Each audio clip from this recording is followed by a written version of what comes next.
What's up guys, welcome to another tutorial again. So today we're going to be looking at how to understand the Photoshop interface. But first of all, today we're going to be learning how to create our canvas in Photoshop and what other tabs on Photoshop mean, like for example the print section, the artboard section, what they do and what they mean. So let's go into our tutorials today and we're going to look at this.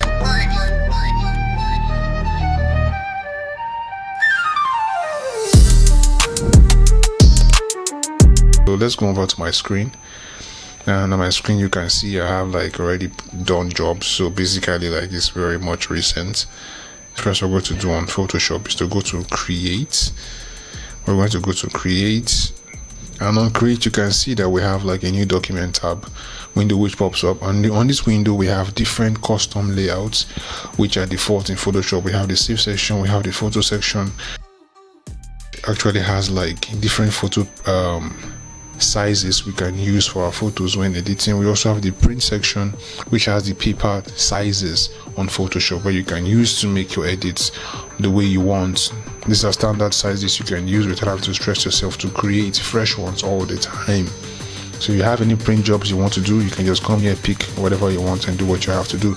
And on the artboard and illustration area, we have the artboards which are for different pixel sizes. We also have the web area where you can design probably web screens on Photoshop.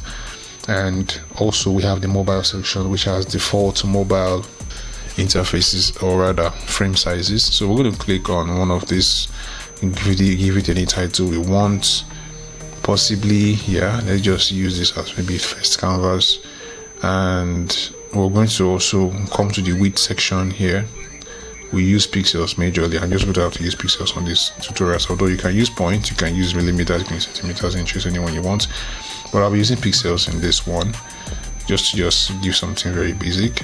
So usually I design on pixels though, but only when I have like very serious jobs to do I may use those sizes. So orientation shows us the portrait and landscape artboards or canvas sizes we can use. So we're going to use the square measurements, which I usually use 1200 by 1200 width and height. And I also make sure my resolution is like for around 450 because I kind of like it because it's sharper, right? 300 is a normal standard resolution for print images and stuff, but I like making my images to get a bit more sharper.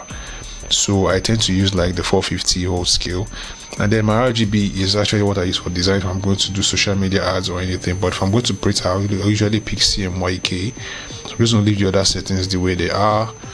Although beside custom where we have background content, you can always change your white to another color if you wish. Then we're just going to click on create. You click on create, and then we have our canvas already in Photoshop. Now you see this already looks like it's ready to go. You can also change your canvas size if you want to possibly maybe 1200 by 1500 or 1200 by 1800 or 600 if you want. So that's the first way. So if you're in Photoshop, you can always click on the file, go to new, give it another number if you want to create a new canvas, and automatically create a more vertical one for you. So now we have the square size, and we also have the portraits rectangle canvas. So these are the easy ways, or these are the ways we create canvas in Photoshop. I hope to see you in the next tutorial, and I hope you found this helpful. Please like, share, and subscribe, and I'll see you in the next one.